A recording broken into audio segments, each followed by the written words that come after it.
Contra a cultura. O Evangelho clama pelo diferente. 3, 2, 1, gravando. Começando mais um Contra a Cultura, chegando aqui para você na Rádio Novo Tempo e também no canal Os Cristãos Cansados no YouTube, youtube.com/Cristãos Cansados. Aqui você encontra toda essa série que nós estamos fazendo aqui nesses últimos meses sobre o sentido perdido do sétimo dia. Nós estamos vendo dentro da narrativa bíblica, episódios tanto no Antigo como no Novo Testamento, o significado do que realmente é o sábado, o que de fato significa descansar em Cristo e receber a bênção que o sábado se propõe, como é que o sábado revela a graça.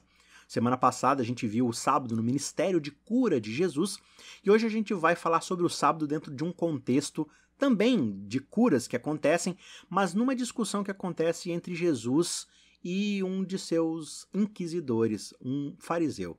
Então acompanhe com a gente aqui essa série que está muito legal. Eu te chamo mais uma vez para você acessar youtube.com/Cristãos Cansados, se inscreva, compartilhe esse conteúdo e vamos para o nosso episódio dessa semana. Segundo Mateus, a pessoa que se aproxima para questionar a Jesus sobre a complexa pergunta: Mestre, qual é o maior dos mandamentos na lei? É um fariseu. A identidade do questionador é crucial porque o estereótipo popular vê os fariseus como hipócritas, exclusivistas e completamente confusos sobre o que realmente é importante. Como podemos dimensionar o questionador nesta relação, percebendo que podemos estar lidando com um membro de um grupo que foi erroneamente estereotipado? Como ouvimos e percebemos a sua pergunta? E como é que o sábado é enxergado em relação à busca pelo maior mandamento da lei? O Novo Testamento apresenta fariseus que parecem estar em conformidade com esse estereótipo negativo. Na parábola dos dois adoradores, em Lucas, Jesus descreve especificamente uma das duas pessoas na história como um fariseu a caminho do templo para orar. Lucas ainda explica que a parábola foi dirigida para alguns que confiavam em si mesmos, por se considerarem justos e desprezavam os outros.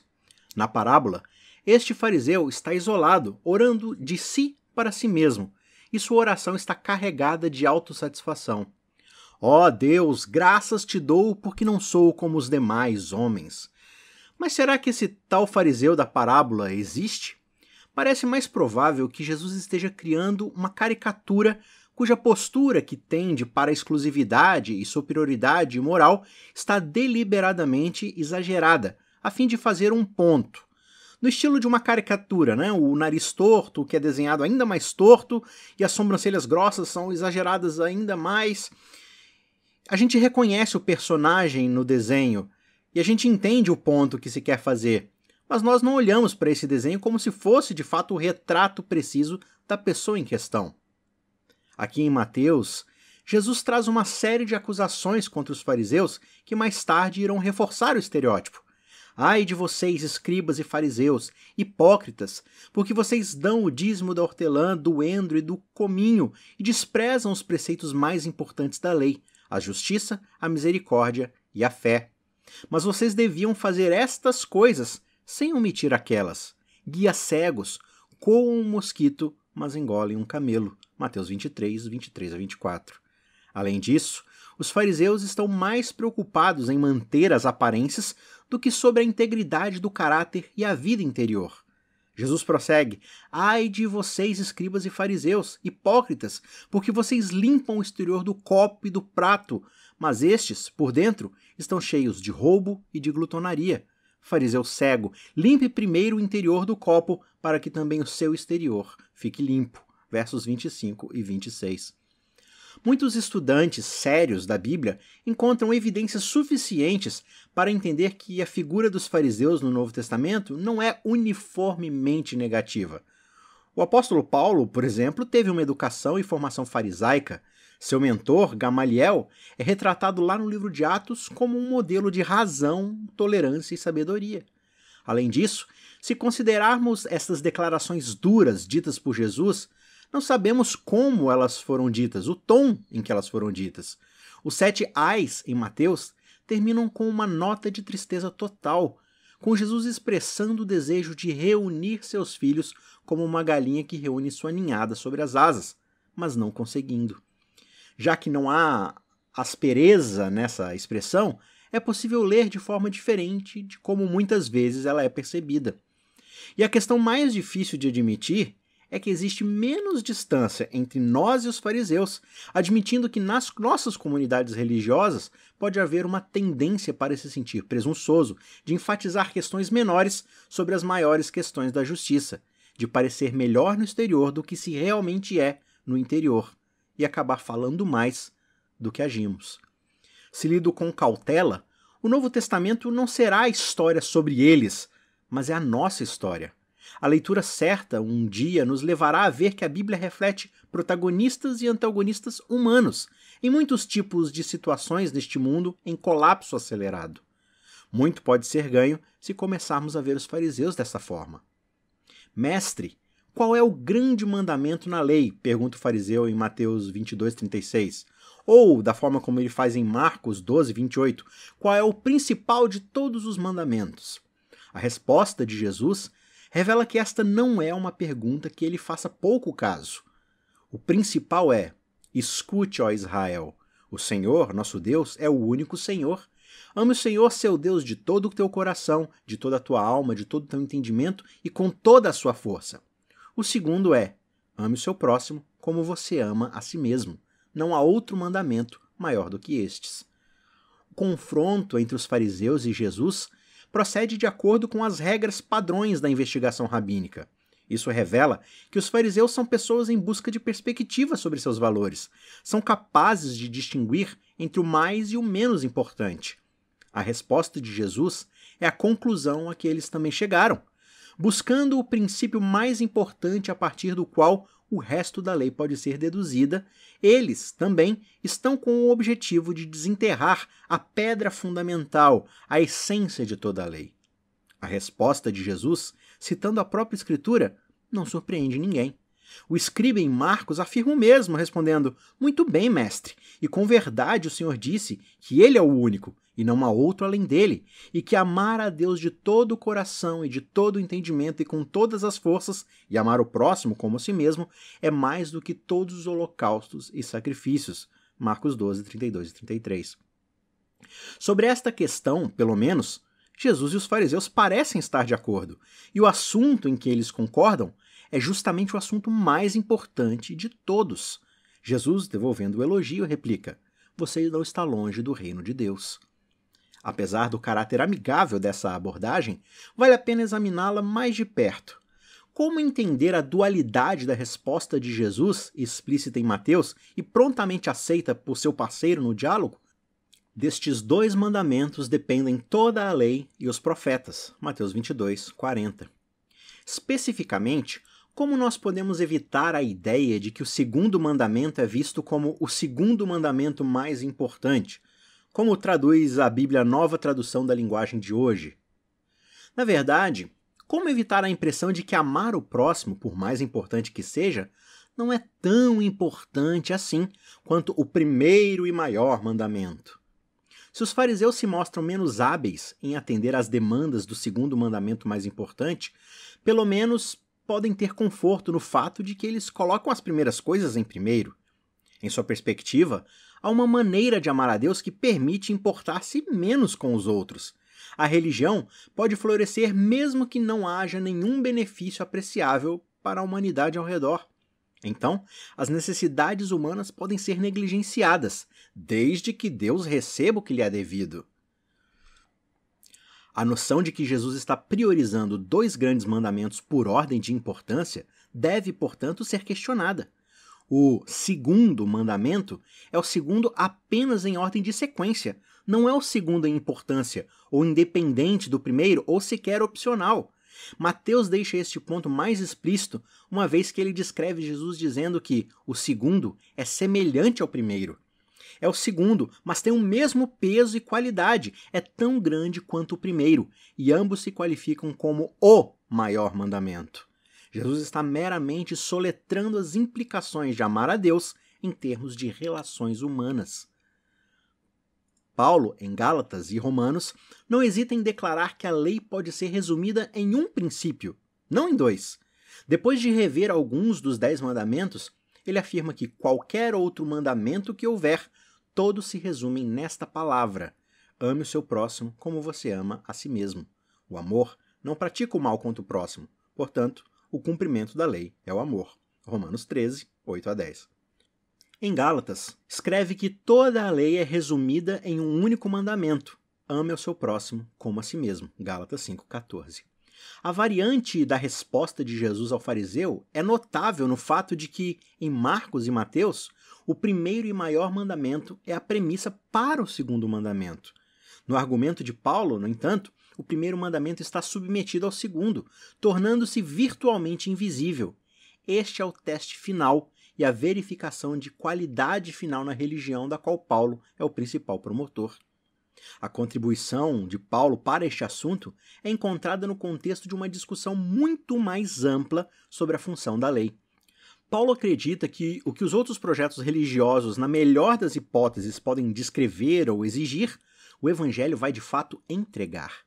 Não importa como essas declarações são interpretadas e qualificadas, elas prometem um benefício para as relações humanas e para aqueles que se relacionam com o crente convertido. Este é um ponto que não pode ser corroído. Alguns se surpreendem pelo fato de que Paulo, tendo realizado tanto esforço reduzindo o tamanho da lei, em seguida, vira-se para dá-la como a razão para eles servirem uns aos outros, para que assim cumpram toda a lei.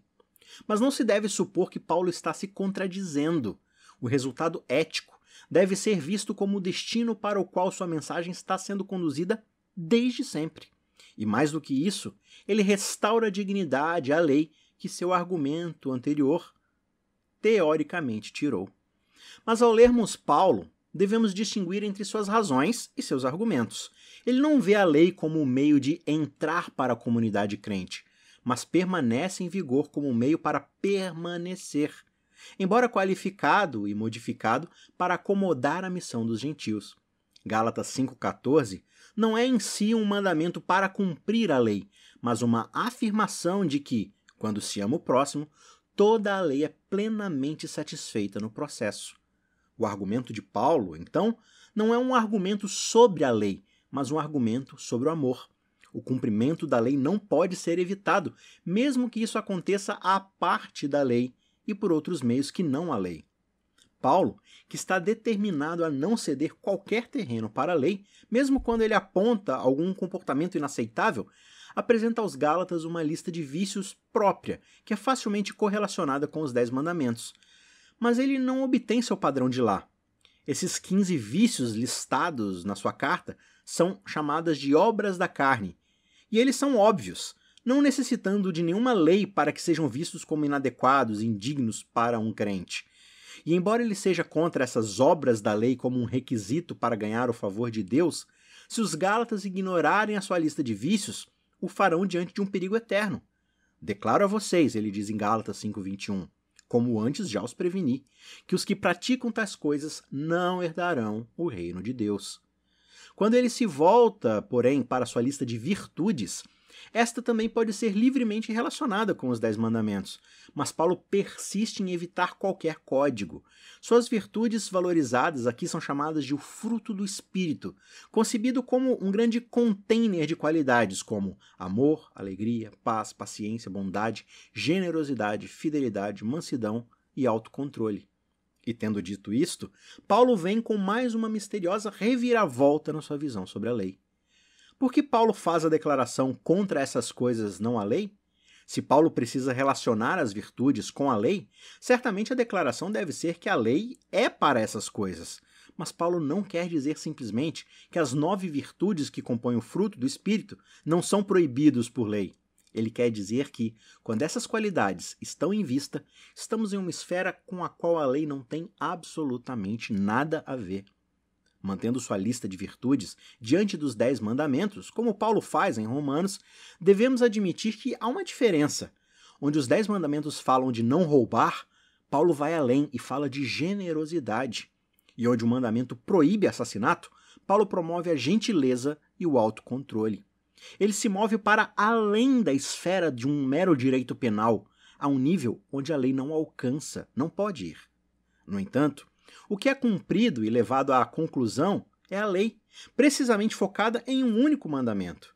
Além disso, Paulo, um ex-fariseu, revela a intenção da lei como algo que se manifesta mais claramente na forma como nos relacionamos com os nossos semelhantes. Dentro de todo esse contexto, quando priorizamos Jesus como sujeito atuante em lugar do desempenho do crente, vemos que o prestígio da lei, que o argumento anterior de Paulo tirou, é restaurado. Sua atitude relutante para com a lei é subitamente removida, porque Jesus reconfigura a lei de uma maneira impressionante. Ao afirmar isso em termos que foram usados no caso de Abraão, lá no Antigo Testamento, Paulo usa seu argumento novamente pelo caminho da narrativa, da história, e não da legislação. Somente através da vida vivida por Jesus que aprendemos qual é a verdadeira intenção da lei. Somente a vida de Jesus faz justiça à lei. A história tem precedência sobre a lei, e é pela atenção à história que a vida do crente é transformada. Além disso, é impressionante ouvir Paulo dizer de forma implícita que Cristo cumpriu a lei em uma só frase, porque a frase que revela o caráter da lei é esta: amarás o teu próximo como a ti mesmo. O ministério de zelar pelos outros, que é revelado em Jesus, é agora visto como sendo o caráter da lei, e indiretamente o caráter de Deus. O que desencadeia a disputa nos evangelhos, e o que permanece no centro das cartas de Paulo, são a vida e as ações de Jesus. É o seu ministério para com os necessitados que o distingue. Parafraseando Mateus e Marcos, os fariseus parecem ter alcançado o limite em termos de guardar o primeiro e maior mandamento, enquanto Jesus ultrapassa o limite da guarda do segundo e mais importante mandamento. Neste conflito, destacar-se no primeiro mandamento tornou-se uma cortina de fumaça para encobrir o que acontece no nível do segundo mandamento. Vemos isso claramente na discussão do maior mandamento em Lucas, porque lá, ao contrário de Mateus e Marcos, o escriba tenta afastar-se da implicação da resposta de Jesus, perguntando: mas quem é meu próximo? A personificação que Jesus faz do maior mandamento não é mais evidente em nenhum outro lugar do que em sua atitude para com o sábado. Se alguém olha para as 38 vezes em que o sábado é mencionado nos 4 evangelhos, em conexão com algo que Jesus disse ou fez, a mensagem é sempre uma perfeita exemplificação da compaixão que Jesus demonstra ser o coração da lei. A devoção religiosa que seus críticos promovem como a maior prioridade, às vezes oferecendo-a como um substituto para a compaixão, entra em conflito com a ordem de prioridades de Jesus. Tudo é colocado em uma exposição gráfica em uma das curas de Jesus no sábado, em Lucas 13, 10 a 16. Num sábado, Jesus estava ensinando numa das sinagogas, e chegou ali uma mulher possuída de um espírito de enfermidade havia já 18 anos. Ela andava encurvada, sem poder se endireitar de modo nenhum. Ao vê-la, Jesus a chamou e lhe disse: mulher, você está livre da sua enfermidade. E impondo-lhe as mãos, ela imediatamente se endireitou e dava glória a Deus. O chefe da sinagoga, indignado por ver que Jesus curava no sábado, disse à multidão: há 6 dias em que se deve trabalhar. Venham nesses dias para serem curados, mas não no sábado. Porém, o Senhor lhe respondeu: hipócritas, cada um de vocês não desprende da manjedoura no sábado o seu boi ou seu jumento para levá-lo a beber? Por que motivo não se devia livrar deste cativeiro em dia de sábado esta filha de Abraão, a quem Satanás trazia presa há 18 anos? Essa história é um caso em questão sobre a diferença de prioridades entre a comunidade religiosa e Jesus. No primeiro plano, vemos a mulher encurvada, sem poder se endireitar de modo nenhum. Ela chama a atenção de Jesus sem solicitar, como que mostrando que seu olho, como um imã, é atraído para aqueles que estão doentes. A mulher responde ao seu toque de cura, endireita suas costas e irrompe em gratidão. Mas aqui em Lucas, como no Evangelho de João, o foco principal da história é a reação ao ato de cura de Jesus. O líder da sinagoga não está feliz com o que está acontecendo. Há 6 dias em que se deve trabalhar, diz ele, recordando que os 10 mandamentos dependem do duplo mandamento de amor a Deus e amor ao próximo. Somos levados a crer que é o amor a Deus que faz com que ele se preocupe com a santidade do sábado. A obediência a Deus, dentro da sua compreensão, dita uma espécie de observância do sábado que põe em pausa a sua própria percepção da miséria humana ao seu redor. Aqueles que criticam Jesus permitem que os seres humanos sejam tratados com menos compaixão do que os seus próprios animais, seus jumentos, seus bois. Falta aos críticos de Jesus a compaixão intuitiva, que é a marca do amor genuíno. De fato, é precisamente no nível da intuição que Jesus e seus críticos diferem, porque Jesus responde a uma necessidade no impulso do momento, com uma espontaneidade sensível à necessidade que seria diminuída se ele precisasse pensar em qual curso seguir. Antes de curar um homem com a mão ressequida, outra história de curas no sábado, em Lucas, Jesus pergunta: é lícito no sábado fazer o bem ou fazer o mal? Salvar uma vida ou deixar que se perca? Esta é uma pergunta estranha, porque Jesus formula sua pergunta na forma de uma contradição, bem ou mal, salvar ou destruir, se não for para expor a inadequação do paradigma que se apresenta. Certamente ninguém na sua audiência irá propor que é lícito fazer o mal no sábado, e certamente ninguém é tentado a defender a opinião de que é ilegal fazer o bem ou salvar a vida. O público admite isso quando eles permanecem em silêncio.